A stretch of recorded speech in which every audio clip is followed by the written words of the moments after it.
डोली पर सवार होकर आएगी माता, नवरात्र पर बन रहे हैं कई शुभ संयोग। मां दुर्गा को समर्पित शारदीय नवरात्र 7 अक्टूबर से आरंभ हो रहे हैं। इन 9 दिनों तक नवरात्र के दिनों में मां दुर्गा के 9 स्वरूपों शैलपुत्री, ब्रह्मचारिणी, चंद्रघंटा, कुष्मांडा, स्कंद माता, कात्यायनी, कालरात्रि, महागौरी और सिद्धिदात्री माता की पूजा अर्चना की जाती है। ज्योतिष शोधार्थी और एस्ट्रोलॉजी एक विज्ञान शोध पुस्तक के लेखक गुरमीत वेदी के अनुसार इस बार नवरात्र कई शुभ संयोगों से युक्त होंगे, जिससे इनका महत्व और बढ़ जाएगा। नवरात्र की शुरुआत सर्वार्थ सिद्धि योग और अमृत सिद्धि योग में होगी। इसी प्रकार नवमी पर भी सर्वार्थ सिद्धि योग का संयोग रहेगा। नवरात्र में 4 बार रवि योग बनेगा। ये योग उन्नति और समृद्धि देता है। नवरात्र में भवन, भूमि, वाहन, आभूषण, वस्त्र, रत्न सहित सभी प्रकार की खरीदारी करना शुभता प्रदान करता है। इसी प्रकार नवीन कार्यों की शुरुआत करना भी इसमें श्रेष्ठ होता है। इस बार चतुर्थी और पंचमी एक साथ होने से कुष्मांडा माता और स्कंद माता की आराधना एक साथ होगी। जिला ऊना ने 17वीं राज्य स्तरीय वुशु खेल प्रतियोगिता में 3 स्वर्ण, 4 रजत और 4 कांस्य पदक जीते हैं। ये जानकारी देते हुए जिला ऊना वुशु खेल संघ के महासचिव डॉक्टर मनीष राणा ने बताया कि इस स्पर्धा में अलग अलग भार की कैटेगरीज में जिला ऊना से 16 खिलाड़ियों ने भाग लिया। ये प्रतियोगिता जिला बिलासपुर के चमलोग में 3 से 4 अक्टूबर को संपन्न हुई, जिसमें ऊना के खिलाड़ियों ने उम्दा प्रदर्शन करते हुए जिला को गौरवान्वित किया। उन्होंने बताया कि ऊना के अनीश ठाकुर, कार्तिक और तरुणदीप सिंह ने स्वर्ण पदक और महक, तमन्ना जसवाल, साहिल और अभिषेक राणा ने रजत पदक जीता है, जबकि सतीश चौहान, रोहित, वंश ठाकुर और अर्जुन सिंह कांस्य पदक जीतने में कामयाब रहे। स्वर्ण पदक हासिल करने वाले तीनों खिलाड़ी जालंधर में आयोजित होने वाले राष्ट्रीय वुशु प्रतियोगिता में भाग लेंगे। वरिष्ठ माध्यमिक स्कूल बडाला में खिलाड़ियों का जिला वुशु खेल संघ के अध्यक्ष यशपाल रायजादा और अन्य पदाधिकारियों द्वारा स्वागत किया गया। वीरभद्र सिंह के निधन के बाद खाली हुई अर्की विधानसभा सीट के जनादेश पर अब सबकी नजर है। नजर इसलिए भी क्योंकि इस सीट पर पिछले चुनाव में भी भाजपा का प्रदर्शन अच्छा रहा था। यहां से भाजपा प्रत्याशी वीरभद्र सिंह जैसे सीएम कैंडिडेट के खिलाफ भी 28,000 वोट ले गए थे। इस बार सियासत किस ओर बैठेगी, ये तब तय होगा जब दोनों दलों के टिकट तय हो जाएंगे। हालांकि माना जा रहा है कि मुकाबला रत्न सिंह पाल बनाम संजय अवस्थी ही होने वाला है। ये दोनों ही प्रत्याशी पहले भी चुनाव लड़ चुके हैं। अर्की विधानसभा सीट पर होने वाले उपचुनाव के लिए अभी तक किसी भी पार्टी ने अपने पत्ते नहीं खोले हैं। भाजपा से किसे टिकट मिलेगी, इस पर अभी स्थिति साफ नहीं है। उधर कांग्रेस संजय अवस्थी के नाम पर फैसला ले चुकी है, लेकिन घोषणा अभी बाकी है। यदि ऐसा हुआ तो वीरभद्र सिंह के करीबी राजेंद्र ठाकुर क्या करेंगे, ये भी देखना होगा।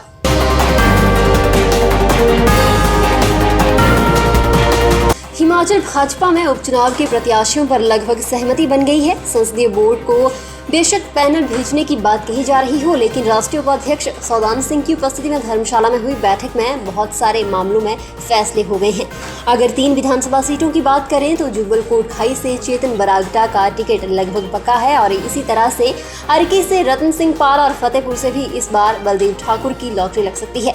जहां तक मंडी संसदीय क्षेत्र की बात है तो वहां पर अभी सिर्फ इतना तय है कि कोई भी वर्तमान विधायक प्रत्याशी नहीं होगा। अगर महिला कोटे में सीट गई तो मनाली से धनेश्वरी ठाकुर का नाम नया होगा। धनेश्वरी महिला मोर्चा संभाल चुकी हैं और वर्तमान शिक्षा मंत्री गोविंद सिंह ठाकुर की बहन है।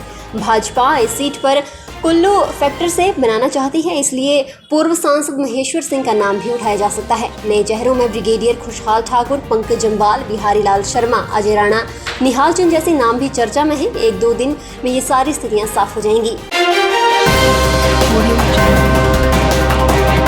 अनियंत्रित होकर गहरी खाई में जा गिरी बाइक, 1 सवार की मौत, 2 घायल।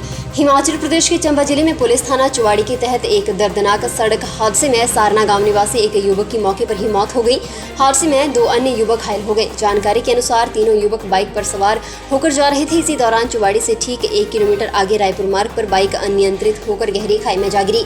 गंभीर रूप से घायल एक युवक गौतम को मेडिकल कॉलेज टांडा रेफर कर दिया गया है, जबकि दूसरे घायल का उपचार नागरिक अस्पताल में चल रहा है। दोनों घायल युवक चुवाड़ी के वार्ड नंबर 7 के निवासी हैं। पुलिस अधीक्षक अरुण कुमार ने हादसे की पुष्टि की है। सब्सक्राइब करें हमारे YouTube चैनल को और ताज़ा खबरों की नोटिफिकेशन पाने के लिए प्रेस करें बेल आइकन को।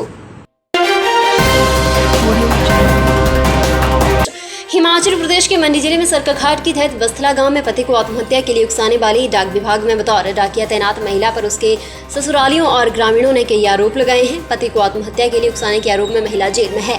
ससुर मेहरचंद और जेठ संजय कुमार ने बताया कि आरोपी महिला के कारण न सिर्फ उसका पति आत्महत्या करने को मजबूर हुआ, बल्कि उसकी वजह से कई लोगों की जिंदगियां भी बर्बाद हुई हैं।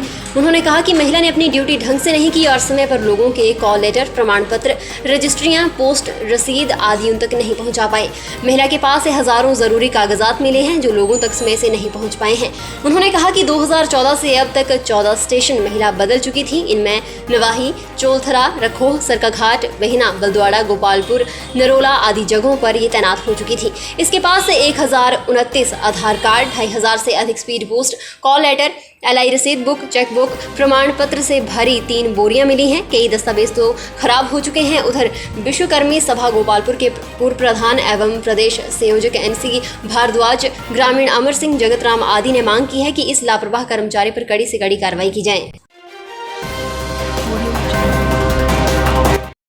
सिक्योरिटी गार्ड के साक्षात्कार 7 से 8 अक्टूबर को पंजाब के सरहिंद स्थित messrs security and intelligence services India limited security guard के 200 पद भरने जा रही है। इन पदों के लिए उप रोजगार कार्यालय बड़सर में 7 अक्टूबर को और उप रोजगार कार्यालय भोरंज में 8 अक्टूबर को सुबह 10:30 से साक्षात्कार लिए जाएंगे। जिला रोजगार अधिकारी सुधा सूद ने बताया कि 21 से 37 वर्ष तक की आयु से कम 10वीं पास पुरुष अभ्यर्थी साक्षात्कार में भाग ले सकते हैं। चयनित उम्मीदवारों को 12,500 से 16,000 रुपए तक मासिक वेतन दिया जाएगा। सुधा सूद ने बताया कि सभी पात्र अभ्यर्थियों को उनके मोबाइल नंबर पर साक्षात्कार की सूचना भेज दी गई है। यदि किसी अभ्यर्थी को उनके मोबाइल नंबर पर सूचना नहीं मिली हो और वह उपरोक्त योग्यता रखता हो, उसका नाम किसी भी रोजगार कार्यालय में पंजीकृत हो, तो वह अपने मूल प्रमाण पत्रों, 2 पासपोर्ट साइज फोटोग्राफ और हिमाचली स्थायी निवासी प्रमाण पत्र के साथ निर्धारित तिथियों को साक्षात्कार में भाग ले सकता है।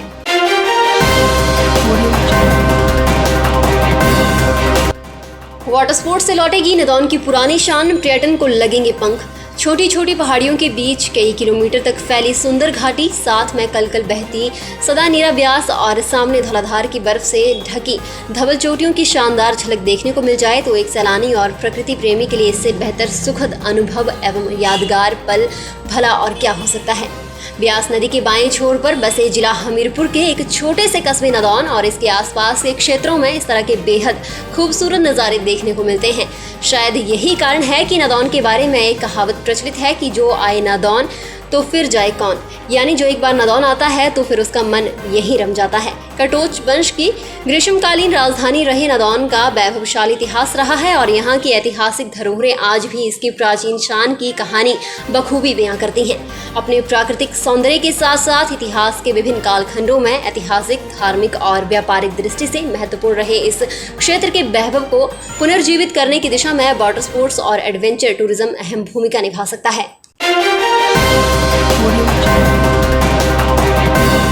केंद्रीय सूचना एवं प्रसारण, युवा मामले एवं खेल मंत्री अनुराग सिंह ठाकुर ने मंगलवार को सैनिक स्कूल सुजानपुर टिहरा के लोकल बोर्ड ऑफ एडमिनिस्ट्रेशन की 73वीं बैठक में वर्चुअल माध्यम से भाग लिया।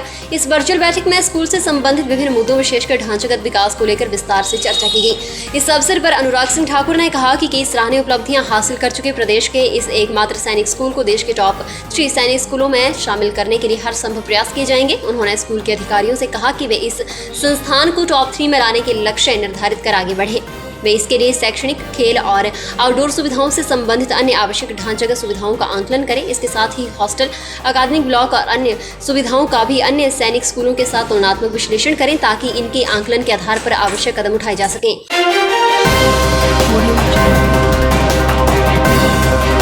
स्वास्थ्य विभाग के प्रवक्ता ने कहा कि प्रदेश में 4 अक्टूबर 2021 तक कुल 2,19,591 व्यक्ति कोविड पॉजिटिव पाए गए हैं। उन्होंने कहा कि प्रदेश में कोरोना पॉजिटिव मामलों में निरंतर कमी आई है और आज कोविड-19 पॉजिटिव मामलों की संख्या 1409 रह गई है।